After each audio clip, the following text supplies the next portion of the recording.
오랜만에 돌아온 괄호 시리즈입니다. 얼마만인지도 잘 모르겠어요. 저희가 예전에는 한 가지 단어를 골라서 그 단어를 괄호 안에 넣은 다음에 땡땡에 대한 강단과 소신 에피소드 시리즈를 발행했었어요. 안 한 지 한참 됐는데 오늘 오랜만에 질투라는 단어를 가지고 저희 두 사람의 생각을 나눠보는 에피소드를 준비했습니다. 괄호 시리즈를 기다리고 계시던 분들이 많다는 정말요? 제 희망이 있어요. 희망. 근데 오늘 또 저희가 질투에 대해서 이야기를 나누게 된 계기가 있습니다. 그 계기는 이번 작은 진실 공모전이죠? 네, 한 가지 주제에 대한 3,000자 이하의 짧은 산문을 모집하는 작은 진실 공모전 2회가 시작됐는데요. 다른 공모전이 아니라 저희가 여는 공모전입니다. 박수 한번 칠까요? 우와! 작년에 진행한 작은 진실 공모전 1회의 주제는 가족이었고요. 이번에 진행하고 있는 2회의 주제가 바로 질투입니다. 2회 주제를 무엇으로 할 것인지에 대한 고민도 굉장히 많았잖아요. 저희가 첫 번째 주제를 진짜 잘 골랐던 것 같긴 해요. 가족이라는 단어가 좋은 자극을 주는 것 같았는데 또 그런 주제가 뭐가 있을까, 어떻게 하면은 사람들이 나도 내 이야기를 한번 꺼내놓고 싶다라고 생각할 수 있을까 하다가 질투로 결정을 했는데, 공모전 주제를 듣고 한 친구가 저한테 공모전에 글을 보내고 싶은데 할 게 없어요. 전 질투를 안 하는데요? 이러셨어요. 그래서 제가 거짓말하지 마세요 라고 말했거든요. 질투라고 하면 단어가 가진 어감이 너무 강해서 나는 그렇게 질투심이 강하지 않은 것 같은데? 라고 생각할 수 있지만 이 질투라는 말을 부러움, 비교 상황에서 내가 느낀 어떤 열등감, 그런 말들로 좀 더 풀어서 생각을 해보면 저는 이 세상 그 누구도, 일론 머스크와 트럼프도 누군가를 질투하면서 살 거라고 생각을 해요. 질투는 그만큼 엄청나게 원초적인 감정이고 숨길 수 없는, 내가 원하지 않아도 마음 깊은 곳에서 불쑥불쑥 올라오는 그런 감정이라고 생각을 하거든요. 그래서 일단 오늘 대화를 시작하기에 앞서서 제가 작은 진실 공모전 2회에 공지글을 쓰면서 질투에 대해 서술한 부분이 있거든요. 그거를 한번 읽어보고 그 다음 저희 두 사람이 생각하는 질투에 대해 좀 깊게 대화를 나눠볼까 싶어요. 좋아요. 읽어주세요. 누구나 마음 한편으로 다른 이를 부러워하며 삽니다. 그 대상이 형제 자매일 수도, 자식, 친구, 동료, 연예인, 심지어 과거의 나일지도 몰라요. 가벼운 해프닝과 오해로 끝나는 일이 대부분이지만 심하면 깊은 곳까지 나를 갉아먹기도 합니다. 질투는 내 욕망을 직시하게 만드는, 어쩌면 가장 원초적인 감정이 아닐까 합니다. 그래서 더 꺼내놓기 어렵고 부끄러운 것 같아요. 너무 찌질해 보일까봐, 혹은 나조차도 인정하기 싫어서 외면했던 질투에 대한 작은 진실 이야기를 보내주세요. 이렇게 썼습니다.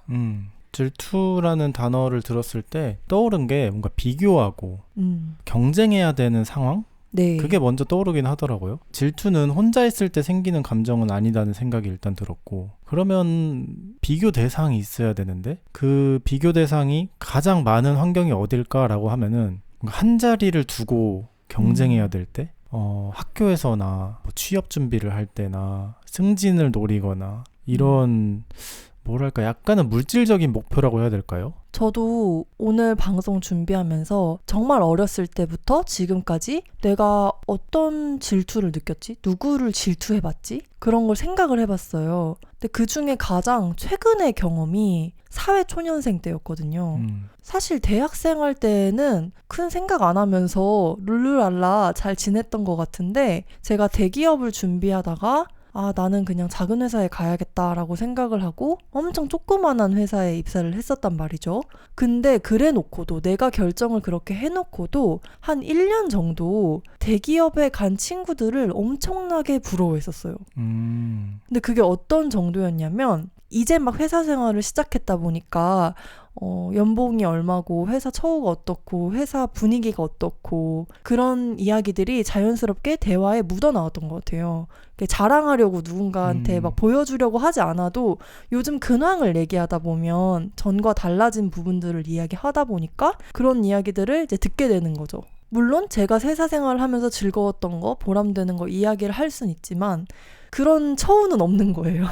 막 재택근무를 어떻게 하고 어떤 그런 시스템 내에서 일을 하고 사수가 딱 있고 저는 작은 회사에 다녔기 때문에 그런 게 없었거든요. 그리고 알고 선택을 했는데도 그런 얘기를 듣고 나면 혹시 내가 좀 더 노력해서 큰 회사에 갈 수 있었는데 가야 했는데 그걸 너무 쉽게 포기했나? 그러니까 그들의 상황과 저의 상황을 계속 비교하게 되는 거죠. 그때 느꼈던 게 사실은 또 질투이면서 어느 정도는 열등감이었던 것 같아요. 질투라는 말을 들었을 때 떼놓을 수 없는 감정이 열등감이 아닌가. 그런 상황은 보통 좀 나랑 비슷한 사람? 그러니까 나도 저렇게 될 수 있었는데 이런 생각이 좀 있는 것 같아요. 그게 너무 맞는 말인 게 그때 제가 부러워했던 친구들은 다 저랑 같은 학교 출신. 뭔가 3개월 전만 해도 나랑 그쵸. 똑같았는데 나는 지금 연봉 조금 받고 작은 회사에서 주체적으로 일한다는 세뇌를 스스로에게 하면서 즐겁게 일하려고 노력하는 것 같은데 저 친구들은 저렇게 큰 회사에서 내가 상상하는 전형적인 회사원으로 살고 있네. 제가 처음에 그 인턴으로 일할 때 같이 저와 입사한 동료들이 있었어요. 같은 인턴 동료들. 근데 저는 그 회사에서 계속해서 정규직으로 일하지 않기로 했고 다른 분들은 정규직으로 일을 하게 되면서 쭉 그 회사에서 일하고 그리고 그 다음에는 또 어떤 다른 회사에 가서 팀장으로서 일을 하든 아니면 좀 더 높은 직책으로 일을 하게 되고 막 그런 모습을 제가 관심이 없더라도 갑자기 뭐 카톡에서 보여준다든지 인스타그램에서 보여준다든지 해가지고 보게 될 때 나도 이 길로 갔으면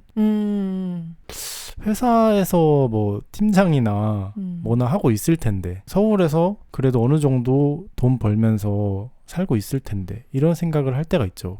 그렇게 살고 싶다고 하면은 아니거든요. 근데 내가 그 삶을 살아보지 않았기 때문에 사실 얼마나 좋은지도 모르잖아요. 네. 그런데도 약간 아쉬움이 드는? 그래서 누구를 내가 주로 질투를 하게 되나 그리고 실제로 질투를 해봤나 쭉 적어보면 나랑 완전히 다른 사람은 아니었던 것 같아요.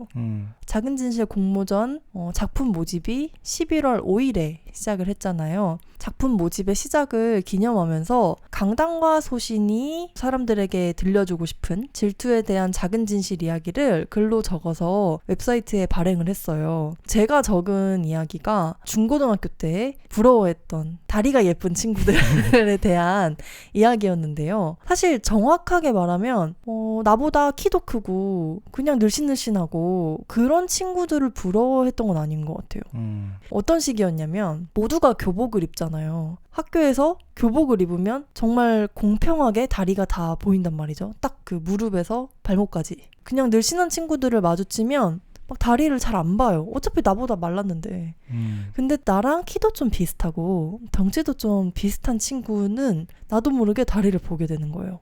저 친구가 나보다 다리가 두꺼운가? 내가 두꺼운가? 보게 되고. 근데 마음 같아서는 야, 너 잠깐 서봐 하고 내가 그 옆에 다리를 딱 대보고 싶지만 그럴 수 없잖아요. 그렇죠. 그건 좀 이상하네. 그건 정말 안 되는 일이죠. 그러니까 그 친구 다리를 유심히 봐서 기억을 해놨다가 그 친구가 딱 지나가면 내 다리를 보면서 누가 더 두껍지? 하고 비교를 해보는 거예요. 뭐 그게 컨테스트도 아니고 누가 뭐 지금 이 학교에 있는 사람들 다 종아리 두께 순으로 나열을 하는 것도 아닌데 내 마음속에서는 계속 비교를 하는 거죠. 저도 학창 시절을 미국에서 보냈다 보니까 고등학생 때 저는 영어를 너무 못했어서 적응을 잘 못했거든요, 초반에. 근데 나와 비슷한 한국인 유학생인데 너무나 미국인들과 잘 어울리는 친구들이 있었어요. 그러니까 영어도 좀 잘하고 그리고 성격도 활발해서 뭐 스포츠나 뭐 축구, 농구, 럭비 이런 거 막 미국 애들이랑 같이 하면서 막 하하하하 막 웃고 다니는. 근데 반대로 나는 너무 조용하고 그냥 항상 무표정으로 학교에서 돌아다니고 그러다 보니까 좀 놀림도 당하고. 근데 그러다 보니까 그런 한국인 얘들을 보면은 나도 저렇게 해야 뭐 유학을 제대로 하는 건데 사실 저렇게 해야 영어가 늘고 저렇게 해야 좀 뽕을 뽑고 유학 가는 게 한두 푼이 아니잖아요. 근데 나는 왜 그렇게 하지 못하지? 라는 생각이 들면서 이제 질투를 하는 거죠. 근데 그 사람을 질투했던 것 같진 않아요. 그 사람이 되고 싶진 않아, 사실. 왜냐면 그래도 나는 내가 좋기 때문에 근데 그 사람의 성격, 나도 저렇게 자신 있게 수업 시간에 손도 들어보고 클럽 활동도 한번 자신 있게 한번 해보고 뭐 스포츠 팀에서 막 주장도 해보고 싶고, 근데 나는 왜 손을 들지 못하지? 나 자신을 계속해서 때리는, 약간 나를 용서하지 못하는 것 같아요. 질투라는 게 저희가 그런 이야기도 했잖아요. 질투랑 존경이 한 끗 차이인 것 같다. 결국에 존경심도 그리고 질투심도 내가 선망하는 게 있을 때 생기는 것 같아요. 되고 싶은 거, 목표하는 거, 혹은 갖고 싶은 거, 그런 게 있을 때 나는 이거 없는데 저 사람은 저게 있네? 그게 멋있다가 될 수도 있는 거고, 그럼 이제 존경심인 거죠. 반대로 부럽다. 왜 난 없지? 여기로 이제 향하면 질투심이 되는 거죠. 그래서 건강하게 어떤 적정 수준으로 질투심이 들면 어쩌면 저는 나도 몰랐던 내 안에 욕망, 내가 되고자 하는 것, 그런 것들을 발견할 수 있는 계기가 되는 것 같기도 해요.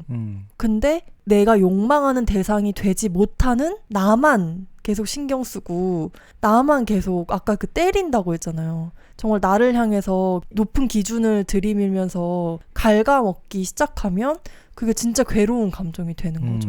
그러니까 계속해서 뭔가 생산성을 높여야 하고 자기 개발을 해야 하고 높은 목표를 잡고 살아야 하고 뭔가 성공에 다다르려고 하다 보면은 사다리 위에 있는 사람들이 많아질 수밖에 없는 것 같거든요. 그래서 내 위에 너무 많아 사람들이. 근데 그 사람들을 내가 하나하나씩 제쳐 나가야 되는데 제치려면은 내가 그 사람들보다 나아야 되잖아요. 근데 그러다 보니까 저 맨 위에 있는 사람이 무슨 특징을 가지고 있지? 하고 그거를 계속해서 뭔가 쫓아가는? 맞아요. 네. 그래서 저는 질투심이랑 SNS를 떼놓을 수가 없는 것 같아요.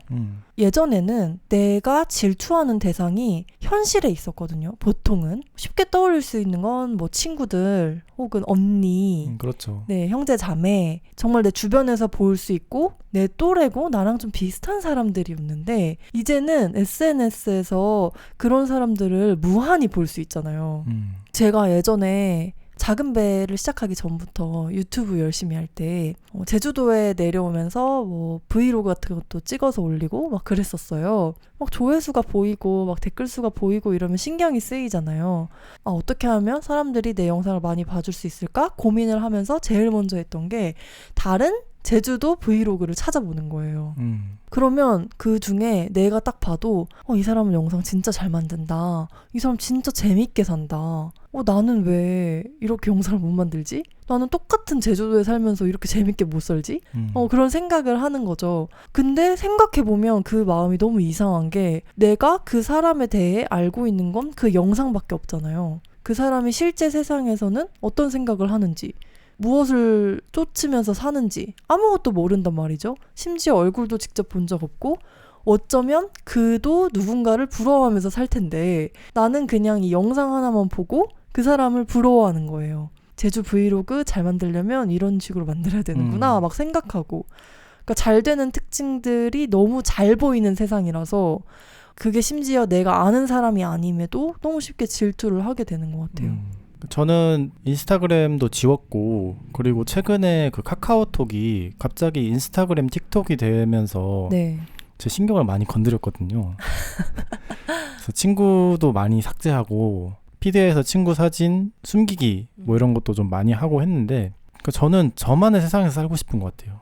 그리고 그게 약간 행복의 비법인 것 같아요, 솔직히. 다른 사람이 뭐 하는지 모르는 게 나아요. 뭐 영감을 받고 싶어서 다른 사람이 뭔가 멋진 창작물을 만들 수도 있고 그 사람들이 나보다 더 경험이 많고 그러니까 재능이 뛰어나고 해서 막 어메이징한 거를 계속해서 내놓으면은 내가 그걸 보고 배울 수는 있겠지만 사실 그런 것들은 책만 읽어도 차고 넘치잖아요.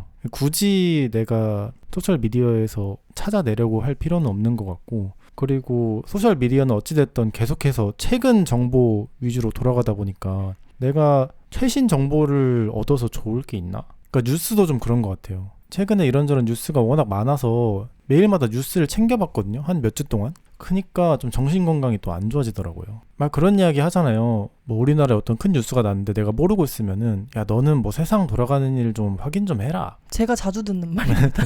좀 뉴스 좀 봐라 막 이렇게 얘기하시는 분들도 있고 근데 뉴스를 안 보는 사람이 결국에 승자인 것 같아요 요즘에는. 저희가 3개월간 인스타그램 안 하면 정말 망할까 프로젝트를 진행했죠. 8월, 9월, 10월 이렇게 인스타그램을 개인 계정도 아예 들어가지 않았고 작은 배 공식 계정에도 들어가지 않았는데 이제 11월이 시작됐잖아요. 그래서 저희가 인스타그램도 새로 시작을 했어요. 이게 3개월이 짧은 것 같았는데 생각보다 디톡스가 잘 됐나 봐요. 그 인스타그램이 얼마나 백해무익한가를 저는 요즘에 좀 짙게 느끼고 있는데요. 가장 크게 느꼈던 게 새로운 프로젝트를 기획하거나 제가 뭔가를 만들어야 할 때 계속 다른 사람들의 작업물과 제 아이디어를 비교하게 된다는 거였어요. 저희가 지금 12월에 새해에 쓸 노트를 손으로 직접 만들어보는 그런 워크숍을 열려고 준비를 하고 있는데요. 며칠 전에 그 워크숍에 실제로 사용할 그리고 홍보에도 써야 해서 여러 샘플 노트를 만드는 시간을 가졌어요. 그 워크숍을 진행할 친구랑 저랑 강단 이렇게 만들었는데 현장에서 뭘 만들지 미리 좀 생각을 해야 하잖아요. 그래서 이런 노트를 만들까? 저런 노트를 만들까? 막 혼자 생각을 해봤죠. 근데 만약에 인스타그램을 안 할 때였으면 그냥 그래 이거 너무 좋다. 이 아이디어 진짜 좋네. 이거 한번 만들어봐야겠다 하고 넘어갔을 것 같은데 이상하게 그런 아이디어를 내다가도 그때 내가 그 계정에서 봤던 그 노트는 어떻게 만들었던 거지? 나도 한번 그렇게 만들어볼까? 하고 이제 들어가 봐요. 근데 그 계정 피드를 보다 보면 너무 예쁜 노트가 많은 거예요. 세상에 이렇게 예쁜 노트를 만드는 사람들도 있는데 이 아이디어 너무 보잘것없어 보여. 다른 거 생각해야겠다. 다른 거. 그러다가 시간이 너무 많이 가는 거예요. 그러니까 어떤 아이디어도 결국 제 성에 차지 않게 된 거죠. 저랑 강단은 다들 강소파 친구분들이라면 아시겠지만 정말 단순한 삶을 살잖아요. 큰 약속이 없다면 저랑 강단 둘이서 보내는 하루가 대부분일 거란 말이에요. 이런 세상에 살면서 이게 제 세계인데 제가 누구랑 저를 비교하겠어요. 평소에는 비교할 사람이 없어요. 근데 이제 온라인 세계에서는 너무 비교를 할 사람이 많은 거죠. 저는 특히 콘텐츠를 본격적으로 만들기 시작하면서는 너무 사실 세상에 잘하는 사람들 많잖아요. 멋진 출판사, 진 이런 거 기똥차게 만드는 너무 창의적인 사람들, 모임도 막 너무 멋있는 거 막 사람들 막 많이 모아서 여는 사람들, 그런 사람들을 보면 나는 왜 저렇게 못하지? 그런 생각을 계속 하게 되는 것 같아요. 플랫폼이라는 환경 자체가 알고리즘이 됐건 아니면은 순위가 됐건 잘 나가는 걸 보여주잖아요. 이제 그러다 보니까 저희도 강소팟을 하면서 애플 팟캐스트 순위를 계속 확인하거든요. 항상 우리와 비슷한 순위권에 있는 다른 팟캐스트들을 알아요. 맞아요. 네, 그리고 그분들에 대한 감정이 나도 모르게 약간 경쟁 상대처럼 느껴진다 해야 되나? 이분들 얼마나 그러니까요. 좋은 마음으로 팟캐스트 하고 계신데 그게 이상한 게 저희가 보통 사회 문화권에서 한 10위권 정도 하는 것 같거든요. 네. 그러면 원래는 우리보다 순위가 좀 낮았는데 순위가 훨씬 더 높아져 있어 우리보다. 그러면은 이분들은 뭔가 반응이 좋나 보다. 우리가 요즘 좀 게을렀나? 맞아요. 그러니까 이게 괜히 우리는 그냥 우리 것만 신경 쓰고 알아서 하면 되는데 남이 뭘 하는지를 신경 쓰게 되는 게 되게 에너지 소비가 크고 네. 결국에는 강소팟을 더 잘하게 되는데도 딱히 도움이 안 되는? 제가 오늘 방송 준비하면서 질투심 때문에 뭐까지 해봤나 회상을 해봤어요. 제가 실제로 했던 일들을 방송을 준비하다 보니까 종이에 적었는데 너무 수치스럽고 이 질투라는 주제가 작은 진실이라는 공모전 이름과 참 잘 어울린다. 정말 부끄러운 일들도 질투심 때문에 내가 충동적으로 했었구나 라는 생각을 했었는데 그 중에 하나가 방금 얘기한 그 팟캐스트 순위와 관련된 거거든요. 최근의 일은 아니고 저희가 벌써 강소팟을 시작한 지 2년이 넘었잖아요. 제 기억에는 한 시작한 지 3-4개월 안 됐을 때였던 것 같아요. 저는 전체 순위 보지도 않아요. 그러니까 아까 그 얘기한 내가 될 수 없을 것 같은 거는 이제 비교 대상에 들어가지 않는다는 그런 건데 전체 1등, 2등은 뭐 누군지도 잘 모르죠. 네, 전혀 몰라요. 사회문화권, 저희는 사회문화 카테고리만 봅니다. 이렇게 보는데 그때는 뭐 10위권도 아니었어요. 그 거의 화면에 잘 안 들어갈 때였거든요. 근데 위에 이렇게 보면 저희랑 비슷하게 연예인이나 공인이 진행하지 않는 개인들이 진행하는 팟캐스트들이 이렇게 순위 높게 올라가 있는 걸 보게 되는 거예요. 근데 내가 봤을 땐 그때는 진짜 팟캐스트를 이렇게 오래 한다는 게 얼마나 힘들고 대단한 일인지 그냥 몰랐던 거죠. 근데 보면서 나랑 비슷한 것 같은데 나도 이렇게 할 수 있을 것 같은데 왜 사람들이 우리 건 안 듣고 이런 팟캐스트들은 열심히 들어줄까? 하면서 1점 리뷰를 남겼었어요. 아이고. 근데 텍스트는 안 남겼어요. 1점을 나도 모르게 미워. 진짜 최악이네. 저 이거 진짜 최악의 인간이었어요 그때. 네. 근데 바로 취소했어요. 아 이게 뭐야 지금. 이렇게 하면 안 되지. 정신 차려야지. 왜냐면 제가 그 방송들을 다 들어요. 그러니까 저는 그 방송을 좋아해요. 아시겠지만 제가 좋아하는 팟캐스트들인데도 뭔가 미운 거예요. 그런 마음이 드는 거예요. 근데 그 마음 이해해요. 그리고 강소팟에도 1점 리뷰들이 있어요. 전 이해해요. 그 네. 1점 리뷰 남겨주시는 근데 분들. 이분들이 우리를 진짜 알고 얘네 왜 이렇게 이상한 거 만들어? 이렇게 해서 1점을 줬을까? 아니면 그냥 꼴 보기 싫어서 줬을까? 저는 후자일 거라고 생각합니다. 네. 어떤 이유든. 네. 꼴 보기 싫다는 건 약간 질투심일 수도 있거든요. 질투심을 걷어주시길 부탁드립니다. 근데 그때 제가 그 1점 그 별 하나를 딱 누를 때 제 마음이 그게 진짜 내 마음인가 싶기도 한 거예요. 불타는 질투심이라는 말이 있잖아요. 나 진짜 잘하고 싶고 나 열심히 하려고 하는데 사람들이 내 노력은 안 알아봐 주는 것 같은데 이 사람들은 왠지 내 눈에는 쉽게 하는 것 같아. 아하. 너무 미워. 남들이 하는 거는 확실히 쉬워 보이는 게 있어요. 네. 그리고 강소팟도 결국에는 그런데 저희가 아무리 뭐 솔직한 대화를 한다고 하지만 결국에는 편집을 하고 네. 결국에는 우리의 가장 좋은 모습만 보여주려고 하잖아요. 네. 그래서 이 대화를 듣고 실제로 만났는데 얘네 왜 이렇게 말을 조리 있게 못하지? 이렇게 생각하실 수도 있는 거고 맞아요. 당연히. 아무튼 그 일화는 정말 저는 수치스러운 순간이었다고 생각을 하는데 그리고 제 밑바닥이다. 뭔가 근데 질투라는 마음이 사람을 그렇게 끌어내리는 것 같아요. 어허. 그래서 제가 오늘 용기 내서 한번 말해봤습니다. 네. 누군가를 미워하다가 그 미운 감정을 계속해서 파헤쳐 들어가다 보면은 아 이건 질투였구나라고 느끼는 경우도 있는 것 같아요. 저 같은 경우 좀 유명인인 경우 그러니까 딱 봐도 너무 마음에 안 드는 사람이 있어요. 네. 뭐 실제로 알지도 못하는 사람인데 많은 사람들이 이 사람을 너무 좋아해. 근데 내가 봤을 때는 왜 좋아하지? 이해가 안 되는 거예요. 아, 이 사람 완전 내 기준에는 별론데?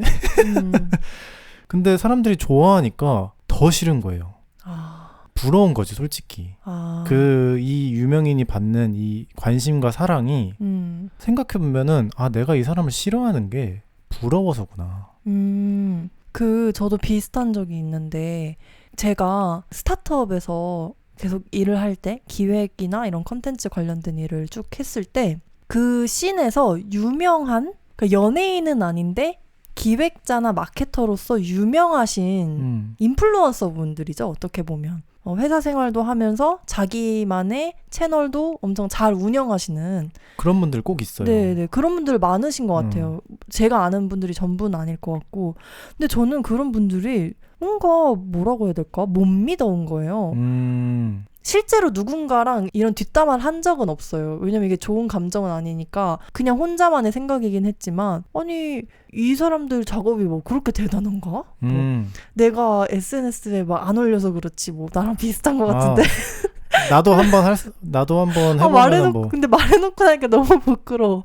근데 아무튼 그런 생각도 하고 그리고 막 빈수레가 요란하다 이런 말 있잖아요. 이렇게 회사 생활 열심히 하는 사람들은 바빠서 이런 거 할 시간도 없지 않나?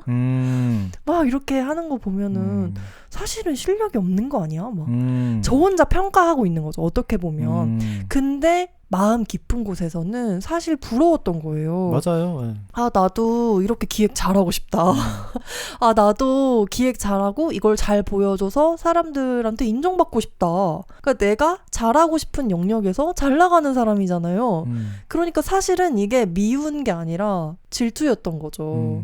제가 또 중학교 때 질투했던 것이 2차 성징이 빠른 아이들을 그렇게 질투했어요. 그러니까 제가 2차 성징이 좀 늦게 왔거든요. 그런데다가 여자애들만 모아놓은 커뮤니티에 속해 있었잖아요. 그때는 애들이 서로 막 다 얘기해요. 부끄러울 게 없으니까 뭐 브래지어를 언제부터 입는지 생리가 언제 오는지 막 그런 걸 서로서로 다 이야기한단 말이에요.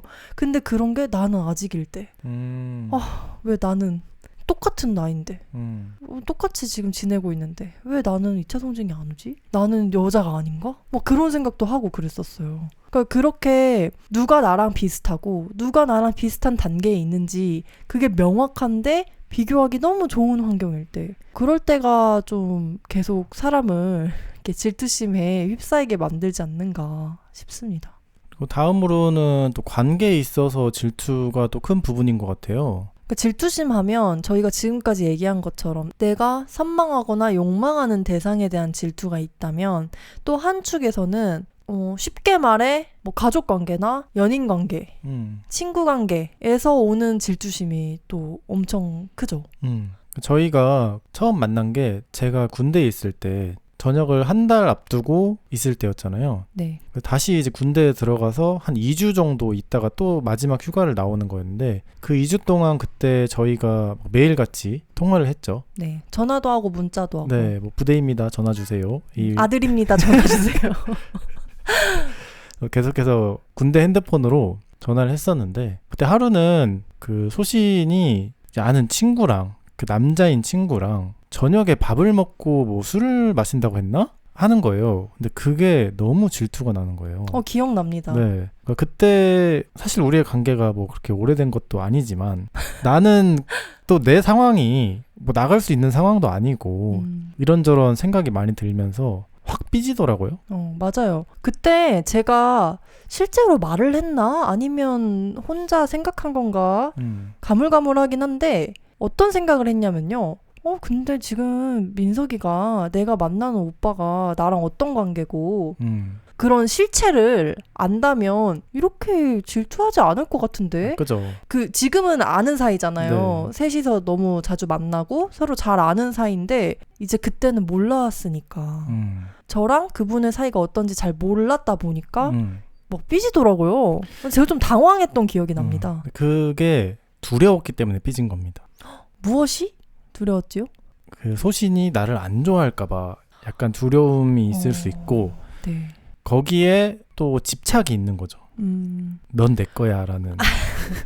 근데 네. 그 두렵다는 말을 들으니까 이게 질투심이라는 게 상상력에서 오는 거겠구나라는 생각이 드네요. 왜냐하면 아까 저희가 앞서 관계가 아닌 내가 되고 싶은 것에 대한 질투에 대해 이야기를 할 때에도 계속 끊임없이 비교한다고 했잖아요. 근데 그 비교라는 게 만약 내가 대기업에 갔다면 좀 버텨서 혹은 나도 정규직으로 그냥 계속 일을 해서 스타트업 씬에서 머물렀다면 내가 실제로 한 결정은 아니지만 어떤 상황을 계속 상상하는 거죠. 그게 거의 평행세계의 나를 질투하는 느낌이에요, 저는. 네. 제가 지금 제주도에 살고 있는데 그런 가능성이 있었잖아요. 뭐 제가 미국에 살 수도 있는 거고. 네. 내가 미국에 살았으면 어땠을까? 근데 그거야 아무도 모르죠. 네. 근데 그 가능성을 상상하면서 미국에 살았을 민석이를 질투하는? 근데 그게 내가 아는 사람 중에 미국에서 잘 지내고 있는 어떤 사람을 질투하는 것으로 투영될 수 있는 거죠. 그런 식으로 이렇게 발현이 되는 거죠. 강단이 저에게 질투심을 가졌던 이야기를 하니까 저도 하나 떠오르는 게 있는데 이게 근데 다 너무 연애 초반의 이야기고 뭐 요즘은 저희가 질투할 게 없잖아요. 이렇게 지독하게 얽힌 사이인데 뭐 그래도 있을 수 있습니다. 있을 수 있나요? 서로 알고 보면 배려를 하고 있는 거예요. 난 없는데. 그러니까 예를 들어서 내가 갑자기 소신한테 와 저분 진짜 예쁘다. 저분 진짜 짱이다. 너무 열받는데? 너무 열받는데? 와 저분 진짜 와 막 매력이 장난이 아니네. 열받아. 내가 봤을 때 그냥 최고야 최고. 막 이렇게 계속해서 한다고 해봐요. 근데 네. 실제로 뭐 그런 사람이 있어. 나는 그렇게 속으로 생각하지만 말은 할 수는 없죠. 네. 네. 아, 그렇게 얘기하니까 정말 배려일 수 있겠네요. 네. 아, 아무튼 그 얘기를 들으니까 생각난 게 제가 연애 초반에 강단한테 물어봤었어요. 막 그땐 궁금하잖아요. 뭐 좋아하는 연예인들이 누구였는지. 뭐 그런 얘기를 들으면 어떤 외모 스타일을 원래 좋아했는지 뭐 알 수도 있고 뭐 그런 걸 막 물어봤던 기억이 나요. 지하철 타고 어디 가다가. 근데 강단이 말해줬던 연예인 분들이 있었어요. 근데 제가 다 기억나진 않고 아마 제가 잘 모르는 분들이었나 봐요. 근데 그 중에 한 분이 그 이솜 배우이자 그 모델 하시는 분이었거든요. 맞죠? 제 기억이 틀린 건 아니죠? 제 핸드폰 배경화면이었던 적이 있어요. 그 얘기를 저한테 그때도 했던 것 같아요. 근데 그분만이 아니라 이제 다른 분들도 막 검색해서 봤더니 다 쌍꺼풀이 없더라고요. 아, 그래요? 네, 그때 그 생각을 했던 기억이 나요. 근데 아시겠지만 제가 쌍꺼풀이 2개씩 있는 사람입니다. 한쪽 눈에 좀 4개나 가지고 있는 사람이라 강단은 원래 쌍꺼풀 없는 사람 좋아하는데 어쩌다가 날 좋아하게 됐나? 막 그런 생각을 했던 기억이 나네요. 이것도 사실 실체 없는 질투죠. 이게 연애 감정이 있을 때 질투라는 게 정말 떼놓을 수가 없는 것 같다는 생각을 해요. 특히 제가 20대 초반, 중반에 했던 연애들을 떠올려 보면 어떤 정도였냐면 질투를 안 하면 좋아하는 게 아니라고 생각하나? 라고 회상이 돼요. 예를 들어서 저랑 강단이 만나고 있는데 강단이 저는 잘 모르는 뭐 옛날 뭐 대학 여자 후배를 만나러 간다고 하는 거예요. 근데 제가 너무 아무렇지도 않게 갔다 와 나중에 보자 하면 왠지 내가 이 사람을 안 좋아하는 건가? 그러니까 이게 질투심이 그 정도로 애정이라는 감정과 거의 같다고 생각했던 시절도 있었던 것 같아요. 그렇게 서로 질투하고 질투받고 그러면서 좀 투닥거려야 이게 연애지. 아하. 좀 그런 시절도 확실히 저는 있었던 것 그런 같아요. 그런 모델로 학습이 많이 되긴 했어요. 이게 뭐 드라마가 됐건 영화가 됐건 그런 질투로 인해서 스토리가 생기는 경우가 많잖아요. 네. 근데 점점 시간이 흐르면서 특히 저는 강단을 만나면서 믿음이 있는 관계에서는 그런 게 별로 재밌는 일이 아니구나. 막 질투하고 막 신경 쓰고 이런 에너지가 그렇게 막 긍정적인 것도 아니고. 저는 이번 작은 진실 공모전에 질투라는 주제를 정하고 나는 질투하는 사람이 있나? 계속해서 물어봤거든요. 근데 딱히 없는 거예요. 왜냐하면 내가 글쓰기를 좀 더 잘했으면 좋겠다. 작은 배가 하는 일로 좀 독립적으로 생활할 수 있게끔 여건이 되면 좋겠다. 그러니까 그런 목표는 있는데 그런 목표를 이룬 사람이 누군지 모르겠어서도 있는 것 같아요. 약간 롤모델도 없는 것 같고 질투를 할 만한 대상이 딱히 없는 듯한 느낌? 제가 오늘 방송 준비하면서 구글에다가 질투에 대해서 몇 가지 문장들을 좀 검색을 해봤는데 그러니까 영어로도 한글로도 정말 이 질투 때문에 미쳐버리겠다 이런 사람들의 온라인 커뮤니티 글들을 몇 개 보게 됐어요.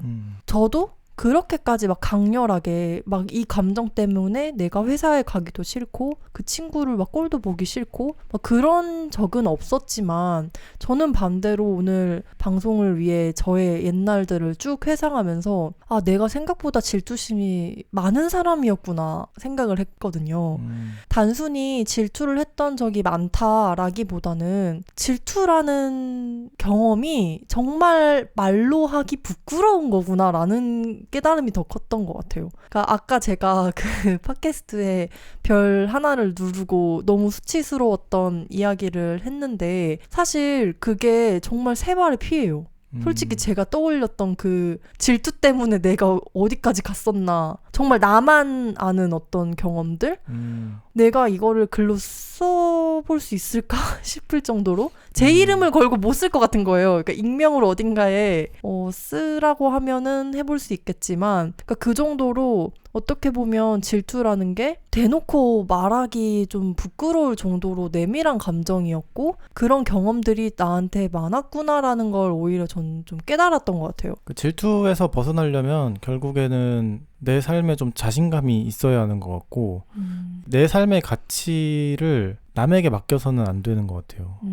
근데 요즘 세상에 돈으로 값을 못 매기는 게 없다 이러잖아요. 네. 돈으로 가치를 쉽게 매기잖아요. 재산이 얼마인지 연봉이 얼마인지. 제가 예비군 훈련을 가면은 제주도다 보니까 좀 좁잖아요. 학창시절 이 동창들이 많이 모이는 곳이더라고요. 그 훈련장이. 그래서 네. 막 야 하면서 막 난리 나요. 친구들끼리 막 오랜만에 만나. 오랜만에 만나니까. 근데 이 친구들의 대화를 들어보면은 야 뭐 걔는 요즘 뭐 이 회사 다니면서 뭐 연봉 6천 받는다더라. 뭐 걔는 요즘 잘 안 풀렸대. 막 이런 이야기들. 근데 그게 다 돈 이야기인 거예요. 근데 저는 뭐 주변 친구들하고 1년에 얼마 버는지 뭐 내년에 얼마 벌고 싶은지 이런 이야기도 안 하고, 그리고 내가 얼마 버는지에 따라서 막 감정이 오락가락하고 내가 너무 싫어지고 막 이런 것도 아니다 보니까 질투로서 조금은 더 자유로워질 수 있는 것 같아요. 그래서 이 물질주의가 확실히 질투를 생성하는 네. 진짜 완벽한 환경이 아닌가. 물질주의랑 네. 제 외모 중심주의. 맞아요, 이 맞아요. 두 가지가. 외모 네. 중심주의 맞죠. 네. 저는 제 외모에 좀 자신이 있거든요. 말해놓고도 웃기지 않나요? 네. 네. 근데 제가 오늘 방송에서 말은 못했지만 떠올렸던 여러 경험 중에 또 많은 부분이 외모랑 관련된 거였어요. 맞아요. 특히 어렸을 때는 더 그랬던 것 같고. 헬스장 가면 느끼잖아요. 그쵸. 막 무거운 거 엄청 열심히 잘 드는 사람들 보면은 질투 나죠. 전 수영장 가면 느낍니다. 수영복을 입는 게 어렸을 때 너무너무 싫었어요. 맞아요. 제가 아까 종아리 얘기도 잠깐 했지만 지금은 별로 신경 잘 안 쓰면서 사는데 어릴 때는 다리가 굵은 게 스트레스였어요. 너무너무 큰 컴플렉스여서 수영장에 가면 그 다리가 다 보이잖아요. 그게 너무 싫은 거예요. 질투라는 게 그런 물질적인 것, 외모 관련된 것은 사회적인 어떤 기준, 사회적인 분위기와 나를 비교하면서 이상한 열등감과 질투심을 갖는 거죠. 그 외모에 대해서 마지막으로 이야기하자면 저는 부모님이 저한테 어릴 때부터 민석이는 완전 영화배우다. 네, 두 분이라면 네, 그러셨을 것 완전 같아요. 네. 민석아 넌 대박이다. 이렇게 아니, 이야기를 많이 해줬어요. 근데 제가 기억나는 게 완전한 사랑이에요. 그쵸, 완전한 사랑이죠. 이거는 아버님이 음. 우리 아들은 머리가 커서 좋아. 음. 근데 보통은 막 머리가 크다고 하면 한국에서는 안 좋은 일이라고 하잖아요. 뭐 얼굴이 주먹만해야 되고. 네, 작아야 이쁜 거다 이러는데 우리 아들은 머리통이 커서 좋아. 머리통이 커서 똑똑한 것 같아. 막 그러니까 뭐든 예쁜 거예요. 이제 강단에 그러신 맞아. 분들이었죠. 그때는 몰랐어요. 칭찬을 받을 때는 또 왜 이러나 막 이랬거든요. 보게 겨웠네. 네, 근데 지금 생각해보면은 이 부모님의 무조건적인 사랑, 이게 내가 스스로 자신감을 가질 수 있게끔, 남들과 비교를 덜 할 수 있게끔 진짜 큰 도움을 줬구나. 그쵸. 좀 반대의 이야기를 또 하나 하자면, 저는 질투라는 말을 들었을 때 사실 가장 먼저 떠올랐던 건 저희 언니였거든요. 이걸 질투라고 해도 되는지 모르겠는데 정말 제가 언니에게 갖고 있는 감정이야말로 질투와 선망의 환상의 콤비인 것 같아요. 근데 그 근원이 뭘까? 내가 언니의 무엇을 부러워하고 멋있다고 생각하나를 곰곰이 생각을 해봤어요. 전 옛날부터 이 생각을 많이 했는데 저희 언니는 한 가지 일을 거의 평생 해온 사람이에요. 중학교 때 음악을 시작해서 지금까지도 음악을 하고 있어요. 근데 저는 학창시절에 공부는 뭐 했었지만 꾸준히 그건 한국에서는 거의 당연하다시피 생각하는 것이고 대학에 가서부터는 이것도 해봤다가 저것도 해봤다가 이것도 너무 재밌고 저것도 너무 재밌고 막 오만 것에 관심과 흥미와 재능이 있는 편이었어요. 근데 하나의 특출난 재미와 흥미는 없는 그런 사람이었단 말이에요. 근데 저희 아버지가 항상 제가 느끼기에는 저희 언니의 그런 끈기 이런 걸 좀 높게 산다고 느꼈어요. 실제로 제가 뭔가를 하나 시작한다고 하면 지금도 저희 아버지가 저한테 그러세요. 뭐 너 이거 어차피 시작해봤자 조금 있으면 그만둘 거잖아. 이렇게 살짝 농담 반 진담 반으로 그렇게 이야기를 해요. 그리고 사실 저도 알아요. 제가 이걸 그렇게 오래 하지 않을 거라는 걸. 근데 그런 얘기를 이제 반복적으로 듣다 보면 맞아 나도 언니처럼 뭔가를 끈질기게 사실 하고 싶은데 아이고. 하나를 잘하는 사람이 되고 싶은데 난 왜 그게 안 될까? 어렸을 때는 특히 그게 더 심했던 것 같아요. 그러니까 지금은 이게 나의 어쩔 수 없는 타고난 기질이구나. 내가 이 기질을 잘 받아들여서 여기에 잘 맞는 환경에 있어야 되는구나. 그런 일을 해야 되는구나. 사실 저는 작은 배가 그런 맥락에서 저에게 너무너무 잘 맞는 일이라고 생각하거든요. 근데 이런 것들이 실제로 내가 끈기가 있냐 없냐의 문제가 아닌 거예요. 가족 내에서의 어떤 분위기. 저희 아버지가 이 방송 들으시면 좀 속상해 하실 수도 있지만 그게 또 저의 어떤 다른 면을 발전시켜줬을 테니까. 그럼 오늘 길게 질투에 대해서 이야기 나눠봤는데요. 공모전 홍보를 열심히 한다고 하지만 과연 글이 들어올까? 1회를 정말 성공적으로 잘 마치긴 했지만 지금도 좀 불안하거든요. 네. 1회는 관심을 가져주셨지만 2회는 아무도 글을 안 보내주면 어떡하지? 좀 그런 것도 있고 네. 제가 주변에서 질투 너무 주제가 좋은데 좀 어렵다. 맞아. 좀 어려울 수 있어요. 뭘 써야 될지 네. 생각이 잘 안 나더라. 이런 이야기를 좀 들으면서 점점 불안이 커지는 맞아요. 거예요. 근데 저는 공모전이잖아요. 일단 이게. 맞아요. 경쟁자가 적으면 승률이 높아지는 게 공모전 아닌가요? 네. 근데 작은 진실 공모전은 이기려고 하는 공모전은 아닙니다. 정신 차려야지. 네, 이게 네. 경쟁에서 벗어나는. 네. 근데 이것도 좋은 점일 수 있다. 좋은 동기부여가 될 수 있다. 네. 그러니까 많이 내주셨으면 좋겠어서 맞습니다. 제가 드리는 말씀이고요. 네. 저희가 1회 때도 그랬지만 2회 때도 마찬가지로 보내주신 작품들 중에 최대 3개의 작품을 선정을 합니다.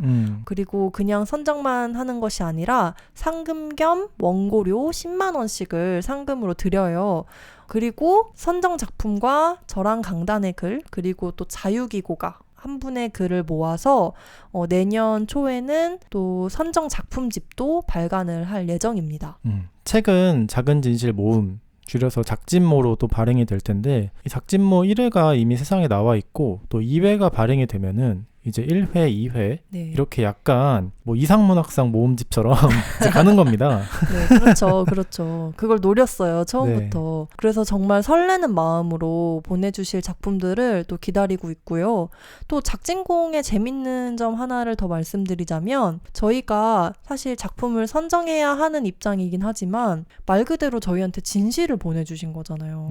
정말 부끄러울 수도 있고 그걸 저희한테 적어서 보내주신 거니까 저희가 감사한 마음을 담아서 선정되지 않더라도 보내주신 모든 글에 대해 감상을 적어서 답장으로 보내드립니다. 작품 모집은 11월 5일에 지금 시작을 했어요. 작품 모집 마감이 2025년 12월 12일입니다. 아직 시간이 정말 충분하게 남았습니다. 충분하네요. 네, 이제부터 시작해도 늦지 않아요. 왜냐면 3천자기 때문에. 널널하다. 네, 네, 3천자라 부담 없는 분량이기 때문에. 그리고 또 최대 3천자지 더 짧아도 됩니다. 작진공 2회에 대한 자세한 소개글은 저희가 팟캐스트 에피소드 더보기란에 남겨두도록 하겠습니다. 강수팟은 86명의 작은배 후원자와 함께하고 있습니다.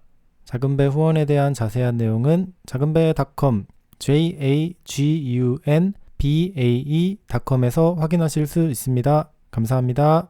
저랑 강단이 11월 13일부터 11월 30일까지 미국에 다녀오게 됐습니다. 여행이라기보다는 제 정말 친한 그 대학교 친구 2사람이 결혼을 하게 되어서 결혼식도 가서 바로 참여를 하고 저의 작은 누나 MJ가 뉴욕에 살고 있어요. 그래서 결혼식을 LA에서 보고 뉴욕에 갔다가 또 제 3의 고향이라고 해야 될까요? 네, 미네소타에 가서 또 며칠 보내다가 돌아올 예정입니다. 네, 그래서 긴 여정이 되었다 보니 저희가 강소파 발행을 한 3주간 쉬어가게 될 예정이었어요. 근데 또 마침 저희가 이번에 인천에서 열린 언노운 북 페스티벌에 다녀왔잖아요. 네. 그 언노운 북 페스티벌에서 백인 백문 백답이라는 프로그램을 진행했어요. 100명의 사람들과 100개의 질문에 답하는 초간단 인터뷰 녹음 프로젝트였는데요. 저희가 시간이 너무 부족해가지고 100명까지는 다 못했고 49명의 강소파 친구분들과 간단한 인터뷰를 진행하고 녹음을 잘 끝내고 제주로 돌아왔습니다. 그래서 49인 49문 49답인 거죠? 네.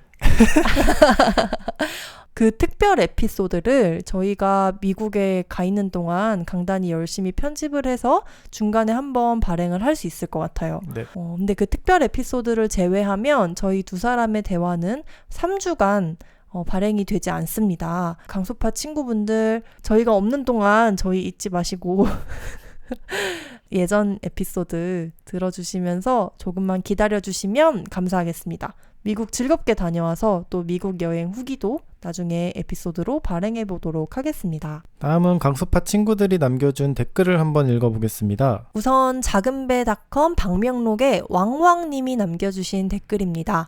작은 진실 공모전 2회 포스터 왕예쁩니다. 언제나 응원하고 있습니다. 아시죠? 저희가 이번에 공모전 포스터에 힘을 좀 줬습니다. 저도 너무 감탄했는데요. 그림을 보고. 저희 창작하는 아침 모임의 오랜 동료이자 명예의 전당 회원이시죠? 그쵸. 정말 오랫동안 저희랑 함께 해주신 분이자 캐나다에서 그림을 그리며 생활하고 계신 지키미 작가님이 그림을 그려주셨어요. 공모전이 질투라는 주제를 듣고 떠오르는 어떤 이야기를 글로 보내주는 거라면 제가 지키미님께는 마치 그걸 그림으로 하는 것처럼 질투라는 말을 들었을 때 떠오르는 것을 그림으로 그려주세요 라고 부탁을 드렸어요. 근데 이렇게 멋진 그림을 그려주셔가지고 진짜 너무너무 기뻤어요. 그림 받고. 뭐 없던 질투도 생길 것 같다. 뭐 이런 피드백이 있더라고요. 너무너무 좋죠. 한번 궁금하신 분들은 작은배.com 웹사이트 가셔서 포스터 구경해 주시면 좋겠습니다. 다음은 쩡님이 스포티파이에 남겨주신 댓글인데요. 70화 우리가 헌책방에 가는 이유에 남겨주셨습니다. 언젠가 헌책방 작은배가 생길 것 같은 예감? 헌책방 지기인 강담과 소신의 모습 너무 잘 어울리는데요.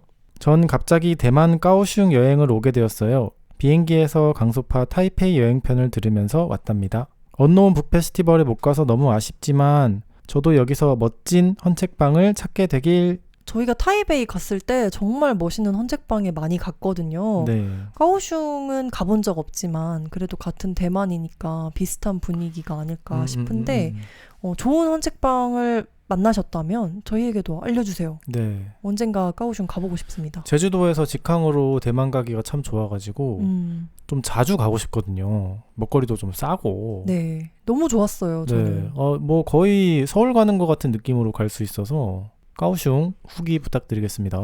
다음은 야옹님이 작은배.com 방명록에 남겨주신 댓글입니다. 안녕하세요. 오늘 언노운 페스티벌 다녀간 야옹입니다. 녹음도 함께 했어요.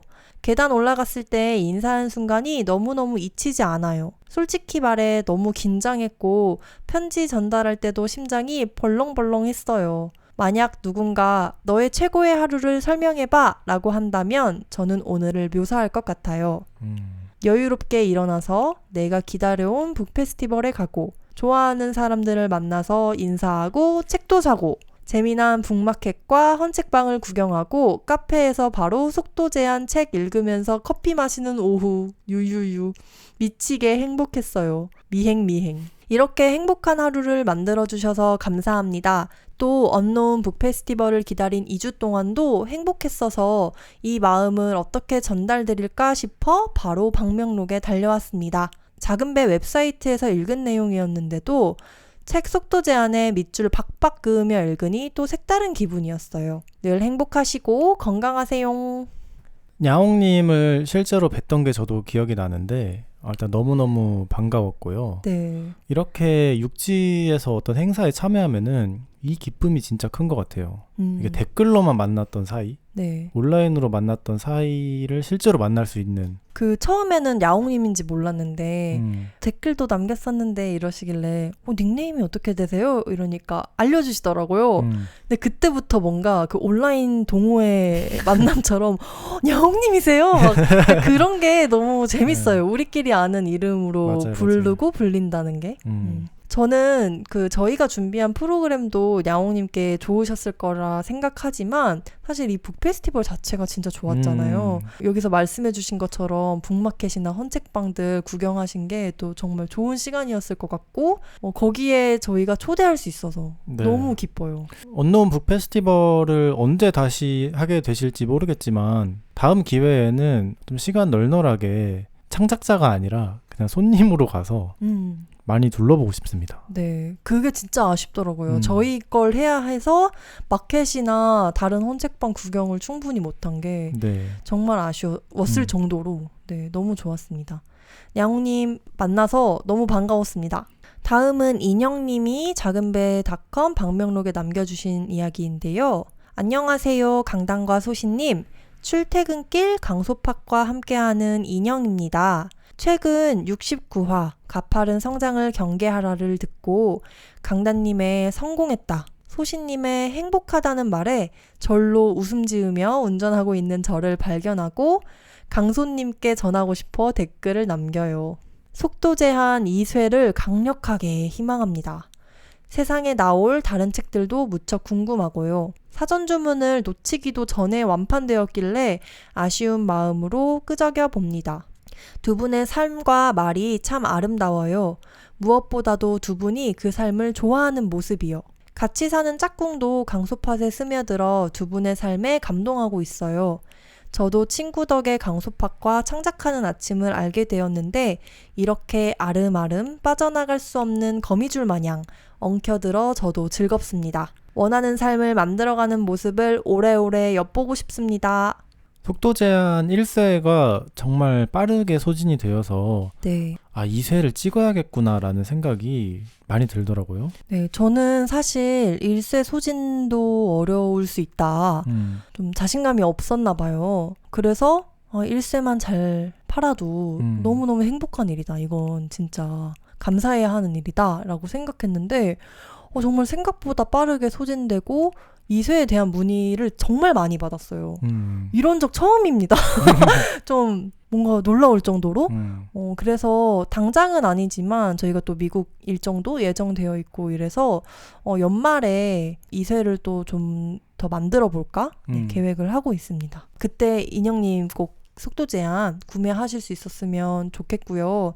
그리고 사실 인형님은 저희 창작하는 아침 동료이시기도 해서 네. 저희가 얼굴을 보고 온라인에서 몇 번 만난 적도 있는데 이렇게 댓글까지 남겨주시니까 너무너무 감사합니다. 다음은 작은배닷컴의 A바님이 남겨주신 댓글인데요. 어제 퇴근하고 숨어있는 책 다녀왔어요. 쌓여있는 책 무더기 사이에서 마음이 고요해지더라고요. 이호덕 선생님 책도 사고 희한한 고서도 사고 이제부터 헌책방 도장 깨기 시작합니다. 그리고 저희 동네에도 집현전이 있더라고요. 신기해서 보내봐용. 그 사진을 주셨는데 이 A반님이 사시는 동네에 있는 집현전도 헌책을 취급하는 곳이네요. 네.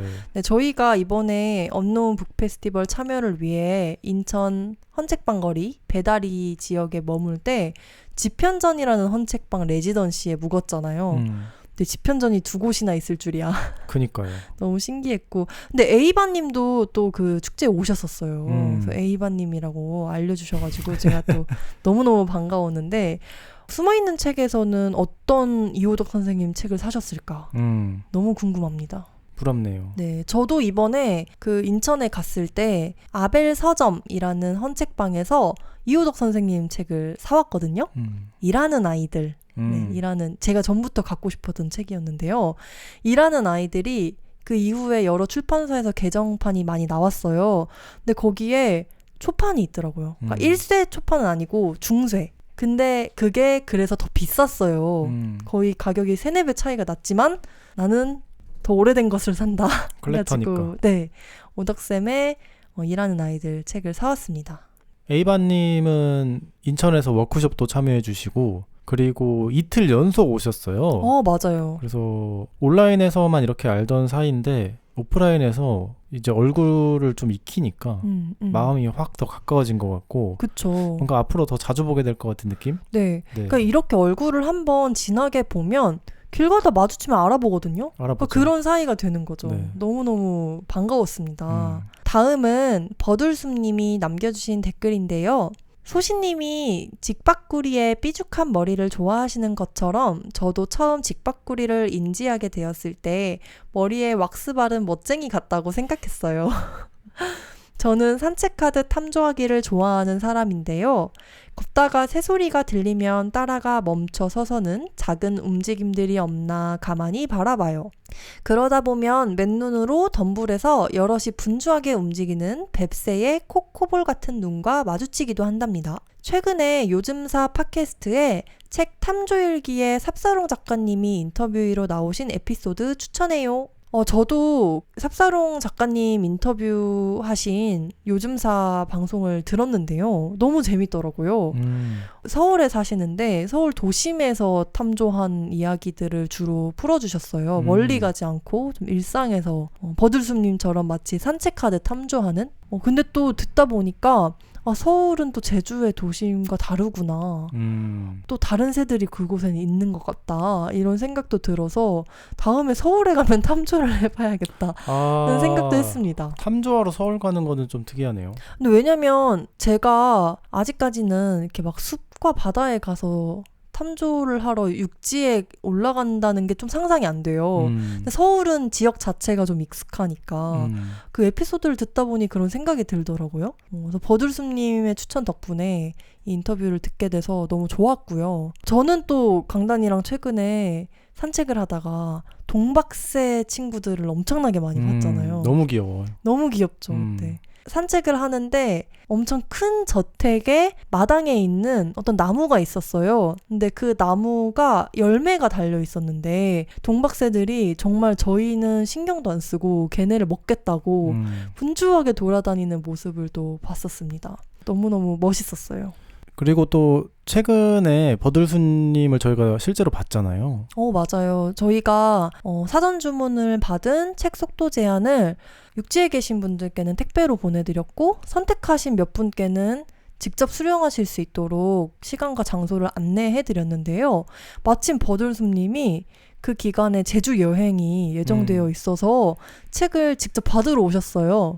그때 또 직접 만나 뵙고 인사를 나눴죠. 너무 반가웠습니다. 오늘 공교롭게 댓글을 읽은 분들이 최근에 다 얼굴을 봤던 분들이네요. 그렇네요. 너무너무 좋습니다. 오늘은 질투에 대하여 불타오르는 대화를 나눴습니다. 저희는 다음 주 일요일에 다시 인사드리도록 하겠습니다. 여러분의 일과 삶에 강단과 소신을 빕니다. 감사합니다.